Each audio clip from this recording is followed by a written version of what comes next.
I've listened to a lot of 911 calls over the years. Most of them follow the same pattern. Panic, confusion, urgency, then sirens. But this one didn't sound panicked. It sounded resigned. The call came in just after 1:40 a.m. on a Tuesday morning in late November. The dispatcher on duty was nearing the end of a long overnight shift. Snow had started falling earlier that night, which meant accidents, stalled vehicles, and the usual flood of calls. When the line connected, there was no screaming, just a man breathing slowly. The dispatcher asked for the address. There was a pause. Then the man said calmly, "I'm in the basement." That was it. No address. No explanation. The dispatcher repeated the question. The man exhaled and said, "I don't think I can get back upstairs." The dispatcher assumed it was a medical emergency. Possibly a fall. Maybe hypothermia. Older caller. She asked his age. He said he was 34. Too young for most of the assumptions she'd been making. She asked his name. He gave it. Then she asked again for the address. Another pause. This time, when he spoke, his voice sounded tighter. "I don't know if this is my house," he said. That got her attention. The dispatcher asked him what he meant. The man explained that he had woken up in the basement, on a concrete floor. Cold. Lights off. He said he didn't remember going down there. At first, he thought he'd passed out. Maybe sleepwalked. He admitted he'd been drinking earlier that night. But then he noticed something that didn't make sense. The basement door didn't have a handle on his side. The dispatcher asked him to explain. He said the door leading upstairs was solid wood, old, and heavy. The kind you'd expect in a rural house or an old property. But on his side, there was no knob. Just smooth wood. The dispatcher asked if there were any windows. He said there were two, both small, both covered with thick plastic from the outside. No light came through. She asked him to look around the basement for anything identifying. Mail, tools, anything with an address. He said there was nothing personal down there. No boxes, no furniture, no signs of storage. Just bare walls, exposed beams, and a single light bulb hanging from the ceiling that didn't work.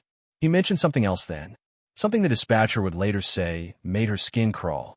He said the basement smelled clean, not dusty, not damp, not like mold or old wood, clean like disinfectant. The dispatcher asked if anyone else was in the house. The man said he didn't think so, but then he corrected himself. "I mean, someone had to put me here." There was a long silence. The dispatcher could hear faint sounds through the phone.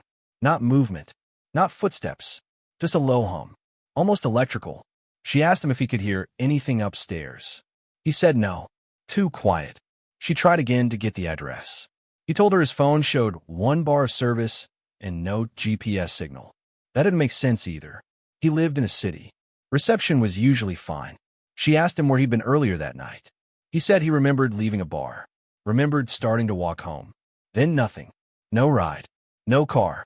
No memory of entering a house. She asked if he had any injuries. He said his wrists hurt. When she asked him to look at them, he hesitated, then said there were red marks, like pressure marks, not cuts, indentations. The dispatcher asked him if he was restrained. He said no, but then he said something else. "There are hooks in the ceiling," he said. She asked him to repeat that. He did. He said there were several metal hooks screwed into the beams above him. Thick ones. Industrial. He hadn't noticed them before. The dispatcher told him to stay calm and that officers were being dispatched based on the phone ping. She didn't tell him that the signal was bouncing strangely, like the phone wasn't stationary. She asked him to try the door again. He said he already had. That's when his voice changed. Not louder, not panicked, just strained. "There's someone on the other side," he said. The dispatcher asked him how he knew. He said he could feel pressure against the door, like someone leaning on it, holding it shut. She asked if he could speak to them. He said he didn't want to. When she asked why, he whispered, "They've been quiet this whole time." The dispatcher told him officers were close. That was a lie. They were still trying to triangulate the signal. She heard something then. A sound through the phone. Slow. Rhythmic. Knocking. 3 taps. Pause. 3 taps again. The dispatcher asked him what that was. He didn't answer. The knocking got closer. Not louder. Closer. As if whatever was knocking was now right on the door. The man started breathing faster. He said that they didn't knock earlier. The dispatcher told him to stay on the line. He said he would. He said he was getting tired. That's when the call took a turn. He asked her a question, not about help, not about escape. He asked, "Do basements usually have drains in the middle of the floor?" The dispatcher asked him to look. He said there was a round metal drain beneath his feet. He said it was clean, no rust, no debris, like it was used often. The dispatcher heard movement. Footsteps, not his, heavy, overhead. He looked up at the ceiling, then said quietly, "They're walking around up there." She told him to shout, to make noise. He refused. He said, "I don't think they want me loud." She asked him why he thought that. He didn't answer. Instead, he said the knocking had stopped. The pressure on the door was gone. The dispatcher felt relief for half a second. Then the man said, "The door just unlocked." She told him not to open it. He said it was opening on its own. The sound of hinges creaking came through the line. Light spilled into the basement. The dispatcher asked him what he could see. He said he could see shoes. Several pairs, all facing the door. No voices, no movement, just shoes. The dispatcher ordered him to drop the phone and run if he could. He said his legs felt weak. He said he didn't think he was supposed to leave. The dispatcher shouted his name. He whispered back, "They're smiling." That was the last clear sentence. The phone dropped. There were muffled sounds, movement. Then the call disconnected. Police arrived at the location 12 minutes later. The house was real, old, isolated, empty. No basement occupant. No signs of forced entry.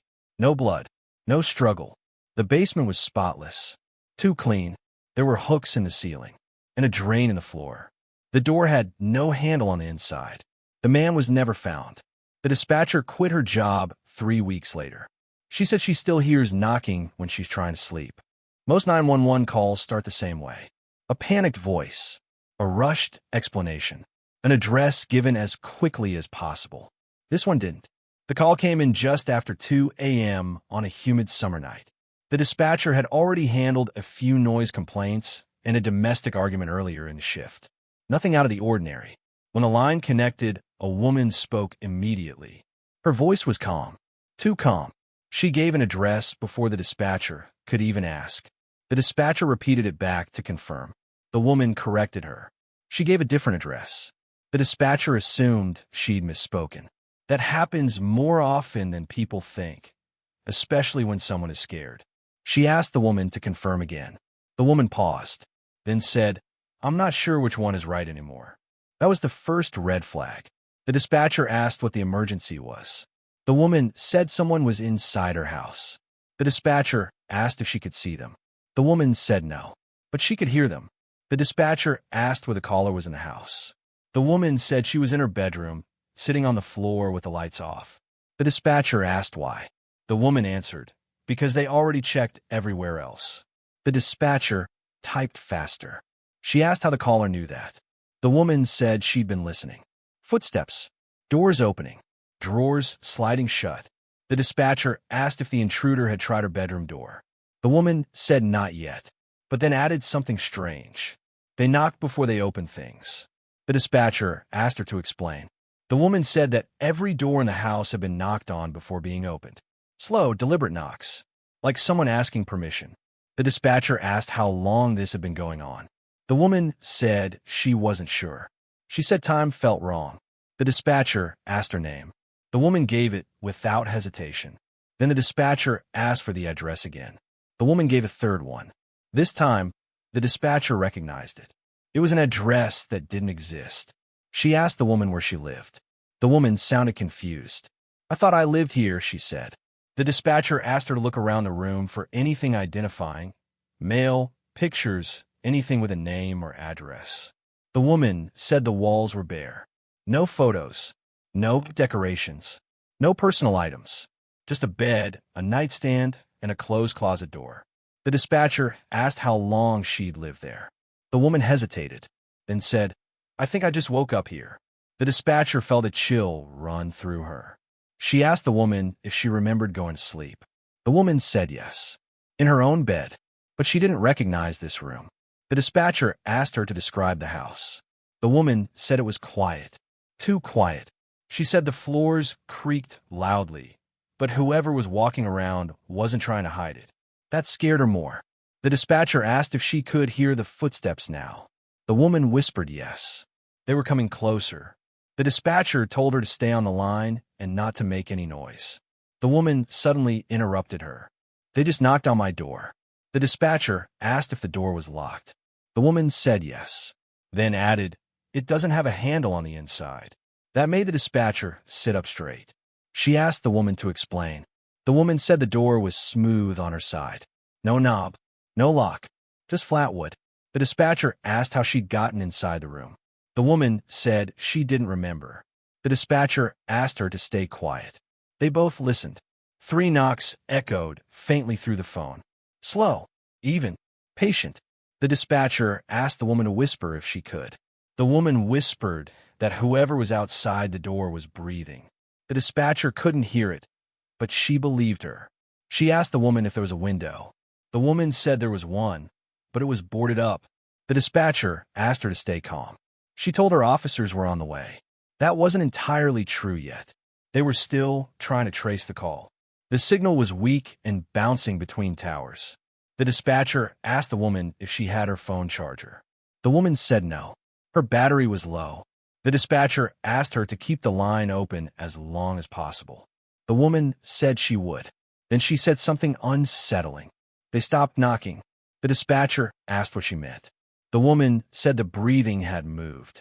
It sounded like it was right outside the closet now. The dispatcher asked if the closet door was closed. The woman said yes. Then she said it was shaking slightly. The dispatcher asked if she could see under the door. The woman went quiet for a moment, then whispered, "There are shoes." The dispatcher asked her to clarify. The woman said she could see multiple pairs of shoes beneath the closet door. Different sizes, different styles, all facing outward, like whoever owned them had stepped out and left them behind. The dispatcher told her not to look anymore. The woman said she heard something behind the walls, scraping, like something moving through tight spaces. The dispatcher asked if the house had an attic or crawl space. The woman said she didn't know. She said she didn't know anything about the house. She asked the dispatcher something then, something that didn't make sense. "Is it normal for people to practice your voice?" she asked. The dispatcher froze. She asked the woman what she meant. The woman said she could hear someone whispering, repeating things she'd said earlier, using her voice. The dispatcher heard it too. Faint, distorted, a woman's voice, not coming from the phone. The dispatcher raised her voice, trying to keep the caller grounded. She asked the woman to say her name again. The woman did. Then the whisper repeated it. Perfectly. The woman started crying quietly. She said the closet door was opening. The dispatcher shouted for her to run. The woman said there was nowhere to go. The bedroom door suddenly creaked. The dispatcher heard it. Then footsteps. Close. Very close. The woman screamed. The phone dropped. The dispatcher stayed on the line.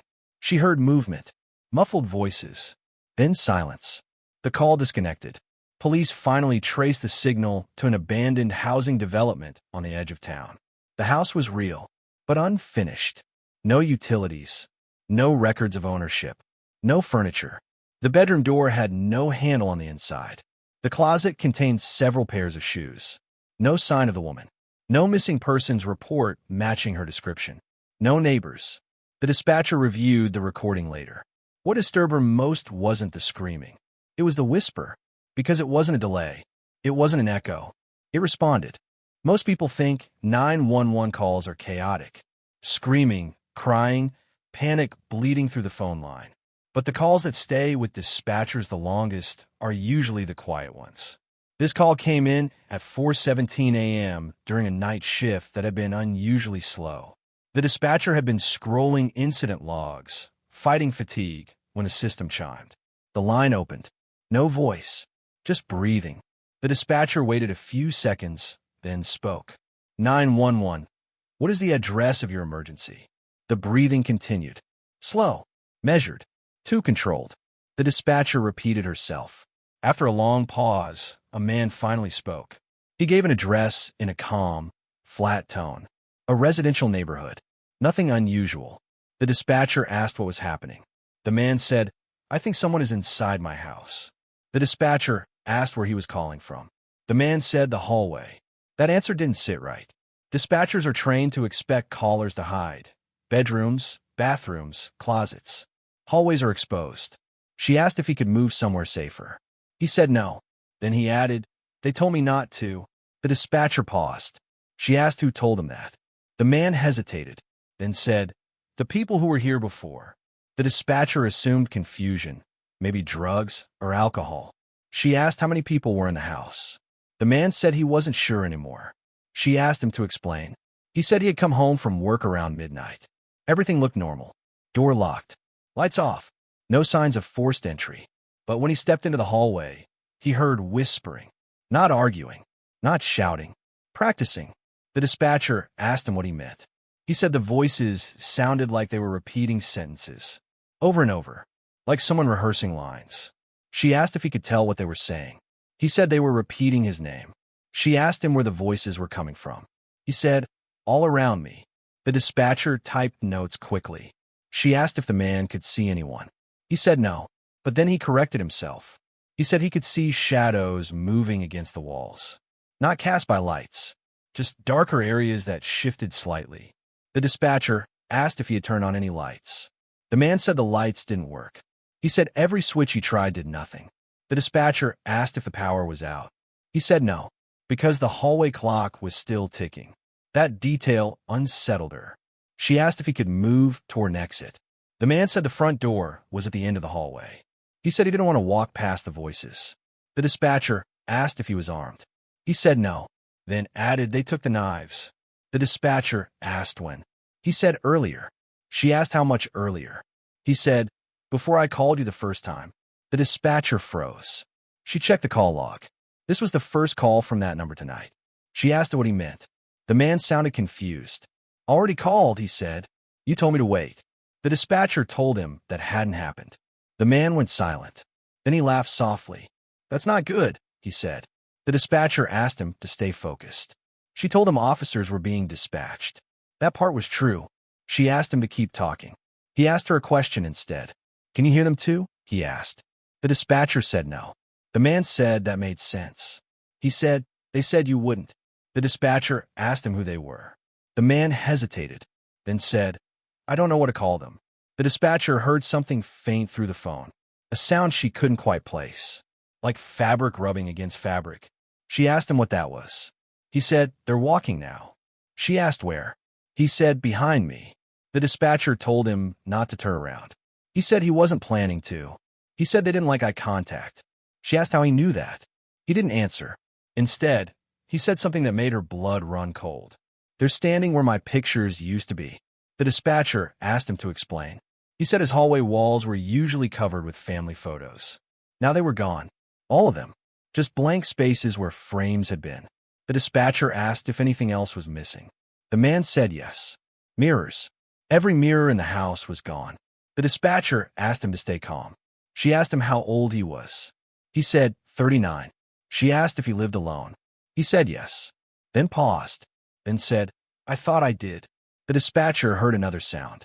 This time, she recognized it. Footsteps. Slow. Bare feet on hardwood. She asked him if they were close. He said they were stopping. Right behind him. The dispatcher told him to run. He said he couldn't. He said his legs felt heavy, like his body didn't want to move. She asked him if he could scream. He said he already tried. He said they didn't react to loud noises. Only whispers. The dispatcher lowered her voice instinctively. She asked him if the voices were saying anything now. The man listened, then said, "They're counting." The dispatcher asked what they were counting. He said breaths. The dispatcher told him to focus on her voice. She asked him to describe the hallway. He said it felt longer than it should be, like it kept stretching. The dispatcher asked him if he could see the front door. He said yes, but looked farther away than before. The dispatcher heard a faint whisper through the phone. Not clear, but human. She asked him if he heard that too. The man said yes. Then he said, "They're repeating what you say now." The dispatcher stopped speaking. She listened. She heard again. A voice. Low. Delayed. Repeating her last sentence. Her throat went dry. She asked the man if he could put the phone on speaker. He said it already was. She asked him where the voices were coming from. He said, "Inside the walls." The dispatcher heard a sudden sharp sound, like something hitting the phone. The man gasped. He said one of them touched him. The dispatcher asked where. He said his shoulder. He said the hand felt wrong. Too many fingers. The dispatcher shouted for officers to hurry. She stayed on the line. The man started breathing rapidly. He said they were moving him now. She asked where they were taking him. He said, away from the hallway. The dispatcher asked if he could fight. He said no. He said they were strong, but gentle, like they didn't want to damage him. The dispatcher heard multiple voices now, all whispering, overlapping. She couldn't understand the words. The man started crying. He said, they don't want you listening anymore. The dispatcher shouted his name. The man said one last thing. They said this house isn't for people. The call cut off. Police arrived at the address 4 minutes later. The house was empty. No signs of struggle. No forced entry. The hallway walls were bare. No nail holes. As if nothing had ever been hung there. Every mirror in the house was missing. Even a bathroom mirror had been unscrewed cleanly. The dispatcher reviewed the recording later. Audio technicians slowed it down. Isolated background noise. They found something no one could explain. Beneath the man's voice, beneath the whispers, there were responses, questions being answered. A conversation the dispatcher had never heard in real time. She transferred departments shortly after. She said the worst part wasn't the voices. It was realizing the call hadn't been just for help. It had been so someone else could listen too.